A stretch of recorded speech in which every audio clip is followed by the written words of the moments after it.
Most advice about big goals starts with a quiet threat. If you want something badly enough, you must suffer for it. Grind harder, wake earlier, push through exhaustion. And at first, this feels noble, almost romantic.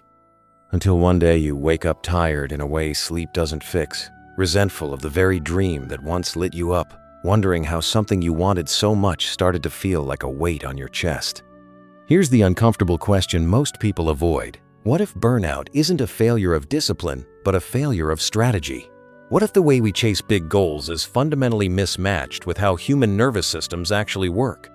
If you've ever felt overwhelmed before you even started, or successful on paper but empty inside, or motivated in bursts followed by long crashes, this isn't because you're lazy or broken. It's because most goal-setting systems are built for machines, not for living, breathing people with emotions, limits, seasons, and fluctuating energy. The first quiet shift that changes everything is realizing that your biggest goals don't require maximum effort. They require sustainable effort. And sustainable effort begins with a strange but powerful question. What if the goal is not the thing you're chasing, but the person you're becoming along the way? Burnout often sneaks in long before exhaustion. It shows up as mental friction, that subtle resistance when you think about your goal and feel tight instead of curious. When your mind starts negotiating, procrastinating, or fantasizing about quitting entirely, this isn't weakness, it's feedback.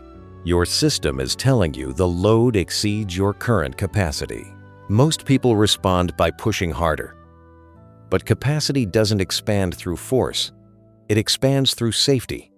When your nervous system feels under threat, whether from impossible timelines, self-criticism, or constant urgency, it prioritizes survival, not growth. Creativity narrows. Focus fragments. Motivation becomes volatile.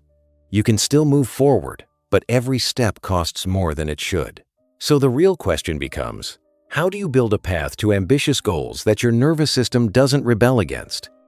It starts by redefining what progress actually is. We tend to measure progress by outcomes. Milestones hit, numbers achieved, boxes checked. But outcomes lag behind reality. The truer measure of progress is whether your relationship to the goal is getting lighter or heavier over time. If every step forward increases pressure, you're borrowing energy from the future. If each step builds clarity, confidence, or skill, you're compounding energy instead. This is why small progress, done consistently, often outperforms heroic effort. Not because it's easier, but because it keeps you regulated. And a regulated system learns faster, adapts better, and stays in the game longer. Think about the last time you felt deeply engaged, without stress. Time passed quickly. You were focused, but not tense. Curious, not frantic. That state isn't accidental. It's the optimal zone for meaningful work.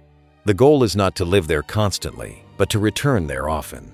To do that, you need to stop organizing your life around pressure and start organizing it around recovery.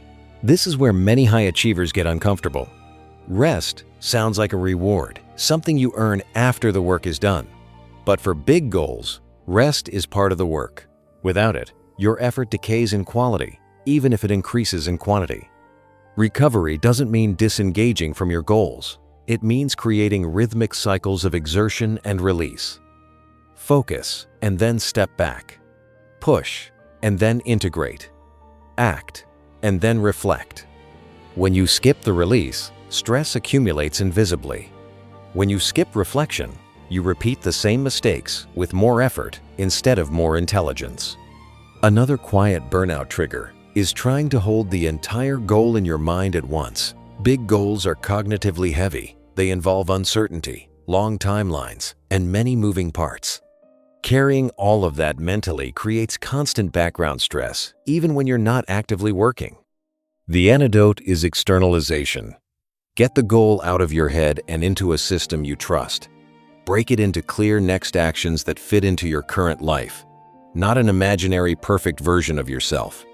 Your next step should feel almost too small to be impressive. That's how you know it's right. The mind resists small steps because they don't satisfy the ego. But the nervous system loves them because they feel safe and doable. Consistency doesn't come from motivation. It comes from friction reduction. If starting feels heavy, you won't start often. If starting feels light, momentum builds naturally. Another overlooked source of stress is identity attachment. When your goal becomes proof of your worth, every setback feels personal. Miss a day, and suddenly you're questioning your discipline. Hit a plateau, and you're questioning your potential. This is exhausting. Goals work best when they are experiments, not verdicts on who you are. You are not your output. You are the system producing it, and systems can be adjusted without shame. Ask yourself often, what is this goal teaching me right now? Not what am I failing at, but what am I learning about my energy, my patterns, my environment?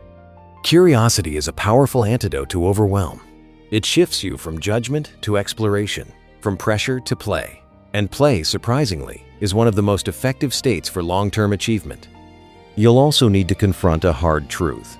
You cannot pursue every goal at full intensity at the same time. Overwhelm is often the result of hidden competition between priorities. Each one is reasonable on its own. Together, they overload the system. Choosing what not to prioritize is an act of self-respect. It's not quitting, it's sequencing. Big goals are marathons disguised as sprints. They require patience, not just with time, but with yourself. There will be phases of visible progress and phases of invisible integration. Both matter, both count. If you're constantly asking, why am I not further along? You miss the quieter question, am I building something that can last? Sustainable goal pursuit feels almost boring from the outside. Fewer dramatic pushes, more quiet returns, less intensity, more depth, but inside it feels steady, alive, trustworthy. And here's the paradox that surprises most people. When you stop trying to outrun burnout, progress often accelerates. Not because you're doing more, but because you're wasting less energy fighting yourself. The ultimate test isn't whether you can reach your biggest goal at any cost. It's whether you can reach it and still recognize yourself on the other side, energized, curious, capable of wanting new things without fear. So maybe the real goal isn't success without stress. Stress is part of growth. The real goal is growth without self-betrayal, ambition that expands your life instead of consuming it.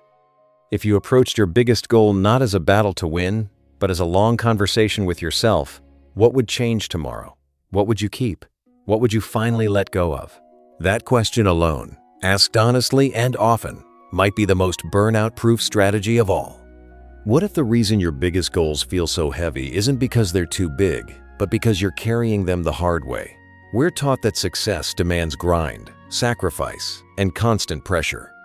But what if that story is optional? Effortless success flips the script by asking a different first question. What's the easiest possible path that still moves the needle? When you start with curiosity instead of force, progress stops feeling like a battle and starts feeling like alignment. Burnout often comes from trying to do everything instead of identifying the few actions that actually matter. Effortless progress begins with subtraction. What can be eliminated, simplified, or automated? What if your goal doesn't require more effort, but better placement of effort? When you design systems that support you, clear priorities, realistic pacing, protected energy, momentum becomes sustainable. Suddenly, consistency isn't an act of willpower, it's the default. Another overlooked secret? Speed isn't the same as urgency. Stress convinces us everything must happen now, but curiosity asks, what's the right timing? When you slow down just enough to think clearly, you avoid rework, decision fatigue, and emotional exhaustion. Paradoxically, this often helps you move faster over time because you're no longer stopping to recover from self-inflicted overload. So here's the quiet but powerful question that changes everything. How can this be easier than I'm making it? Not lazy, not careless, just intelligently effortless. When your goals are built on clarity, leverage, and compassion for your own limits, success stops draining you and starts carrying you forward. In summary, 1. Burnout is not a failure of discipline, but a failure of strategy. Most goal-setting systems rely on pressure, urgency, and constant effort, which conflict with how human nervous systems actually function. Sustainable progress comes from safety, regulation, and consistency, not grind. 2.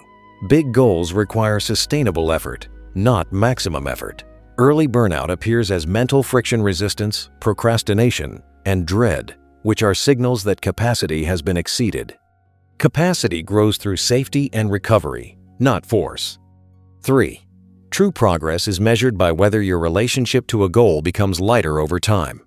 Small, consistent steps outperform heroic pushes because they reduce friction and preserve energy.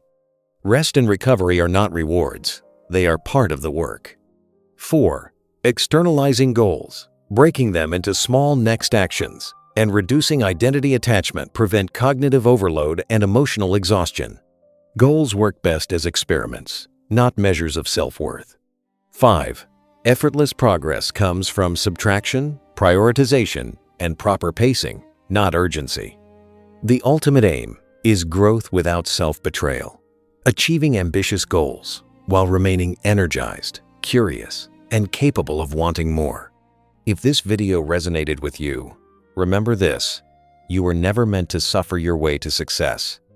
The most powerful results come when clarity replaces force, alignment replaces pressure, and intention replaces exhaustion. You don't need to do more, you need to do what matters.